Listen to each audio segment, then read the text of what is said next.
예전에 우리 고 정주영 회장님이 독일에 가서 맨날 했다는 그게 이 바로 혈액 정화고요. 이 혈액 정화 포톤 테라피 광양자 치료라고 하는 이 치료는 몸에 있는 노폐물이나 산화 물질을 제거하는 거잖아요. 근데 사실 지난 코로나19 팬데믹 때 좀 굉장히 인기가 올라갔었습니다. 왜냐하면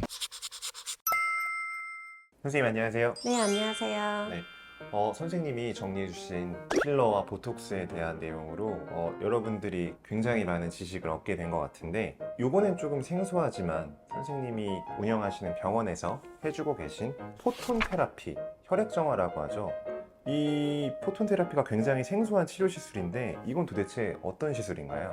네, 혈액정화 포톤 테라피라고 하는데요. 저희 병원에서는 사실 인기 시술입니다. 그리고 제가 너무나 좋아합니다. 자, 그래서 이 치료가 뭐냐? 네. 말 그대로 혈액을 정화하는 거잖아요. 시술을 어떻게 하냐면 혈액을 한 100에서 120cc 정도 이렇게 링거를 꽂아서 이렇게 뺀 다음에 정화를 시키는데, 일단 산소를 투입시켜서 그 다음에 UVC 자외선 중에서 C 자외선을 쬐고 정화를 시키면 이 검붉었던 피가 선홍색으로 밝게 바뀌거든요. 그것을 다시 링거를 통해서 넣어주는 시술을 말합니다. 예, 이렇게 하면 근본적으로 우리 몸에 있던 산화물질, 노폐물을 제거해주는 역할을 하는 겁니다. 이렇게 이야기 들으면 약간 혹시 네. 위험하진 않아요? 전혀 위험하지 않습니다. 예전에 우리 고 정주영 회장님이 독일에 가서 맨날 했다는 그게 이 바로 혈액 정화고요. 이 혈액 정화라는 시술은 약 100년 전에 미국에서 처음으로 시작되었고, 그 이후에 유럽이나 러시아, 일본 등지에서 많이 시술되어 왔습니다. 그리고 지금까지 100만 건 넘는 시술이 행해졌는데 단 한 건의 사망사고도 없었던 굉장히 안전하고, 그리고 논문으로도 많이 증명된 시술입니다. 일단 저의 경우는 제가 작년에 이 청담 쪽에 다시 병원을 오픈할 때 이 혈액 정화를 다시 접하게 됐는데요. 제가 그때 만성 피로가 심했었는데 이 혈액 정화를 시작하고 가장 효과를 본 게 만성 피로의 회복입니다. 네, 불면증, 수면 장애, 그러니까 새벽에 막 깨고 이러잖아요. 스트레스 받으면 이런 것들이 많이 개선돼서 잠을 푹 자게 되더라고요.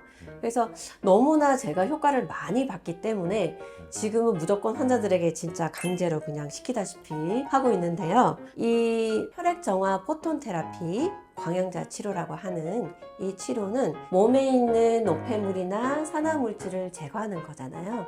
근데 사실 지난 코로나19 팬데믹 때 좀 굉장히 인기가 올라갔었습니다. 왜냐하면 이 치료가 박테리아나 바이러스를 제거해주기 때문입니다.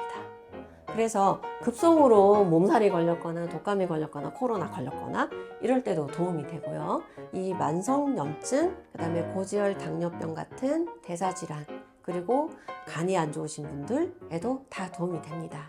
그런데 평소에 잦은 음주로 좀 간 손상이 많으신 분들에게도 도움이 되고요. 좀 이명 때문에 고생하신 분들, 그리고 여자분들 왜 수족냉증, 혈액순환이 안 돼서 이런 경우 많거든요. 수족냉증도 많이 개선이 돼서 손발이 따뜻해집니다.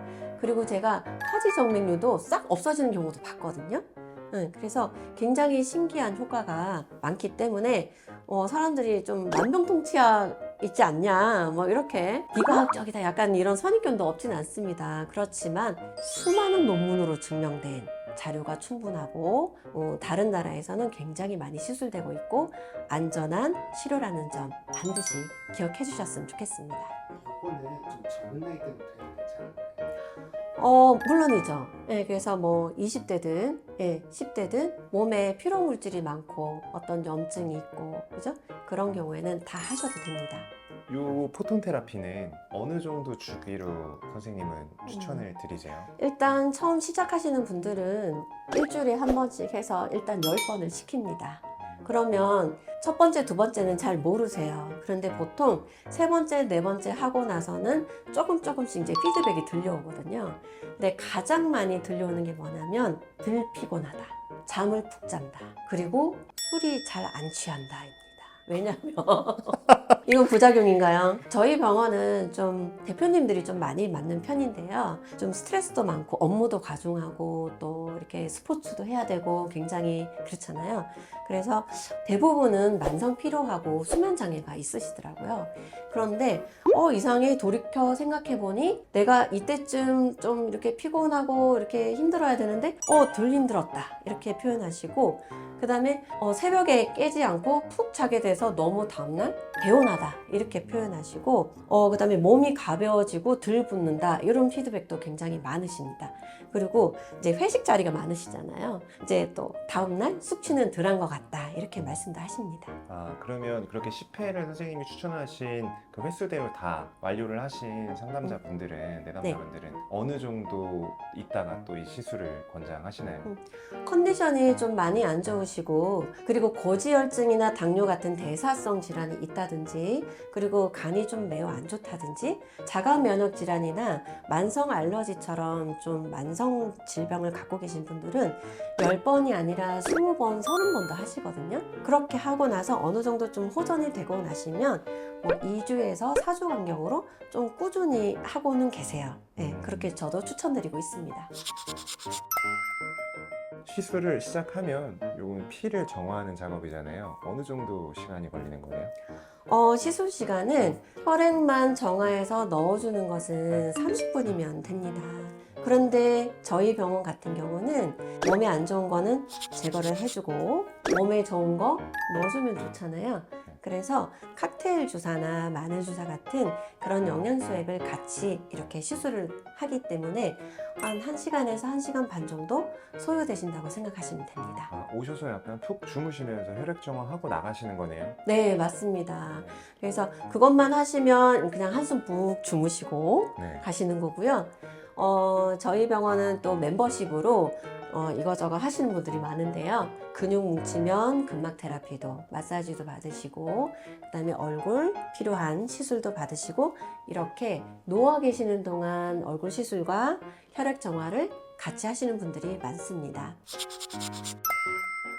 그러면 포톤 테라피 바로 시작할 수 없는 분들도 있나요? 심근경색 때문에 스텐트를 2번, 3번 하시고 나서 항응고제를 드시는 분들이 계세요. 근데 원론적으로는 그분들도 하셔도 되는데 저는 조금 주의를 해야 된다 해서 조금 안 하거나 아니면 약을 당분간 좀 끊었다가 한다든지 그런 식으로 하고 있고, 왜냐하면 혈액 정화를 할 때 혈액이 몸 밖으로 나갔다가 들어오는 거잖아요. 그래서 할 수 없이 항응고제를 소량 쓰게 됩니다. 이게 이제 몸속으로는 어느 정도 조금 들어가는 거기 때문에 그것 때문에 그러는 거지, 이 혈액 정화 자체가 위험해서 그런 건 아닙니다. 저희는 이제 준비한 질문이 모두 끝났고요. 포톤 테라피에 대해서 선생님이 해주실 말씀이 있으시면 마지막 한 말씀 듣고 콘텐츠 마무리하도록 하겠습니다. 네, 이 포톤 테라피 광양자 치료를 처음 제가 환자분들한테 설명할 때 조금 이렇게 좀 예민하신 분들 반드시 하시는 질문이 딱 하나 있습니다. 어떻게 그 소량의 혈액이 정화돼서 몸으로 들어갔는데 그 많은 치료 효과가 어떻게 나느냐, 이렇게 물어보시는 분들이 계시거든요. 여기에 대해서 제가 속 시원히 말씀드릴게요. 100에서 120cc는 우리 몸의 혈액의 5%밖에 안 됩니다. 그런데 이 혈액이 나가서 정화돼서 들어왔을 때 땡이냐? 이건 아니죠. 이 정화된 혈액이 몸속에 들어가면 바로 2차 조사가 일어납니다. 당연히 이 머금은 산소와 머금은 빛 에너지를 이 몸속에 들어가서 다시 방출한다는 얘기죠. 그렇게 해서 우리가 몸에 좀 안 좋은 부위 있잖아요. 안 좋은 장기, 손상된 조직, 이런 데를 어떤 에너지 흐름에 따라서 그 부위에 많이 찾아가서 치유하고 재생시키고 회복시키는 그런 연쇄 반응을 일으키는 것이 이 치료라는 점 잘 알고 계셨으면 도움이 되겠죠? 네. 포톤 테라피가 궁금하신 시청자분들은 선생님께 찾아뵙고 요거에 대해서 상의 한번 해보시면 좋을 것 같아요. 네, 선생님 오늘 콘텐츠 감사드립니다. 네, 감사드립니다.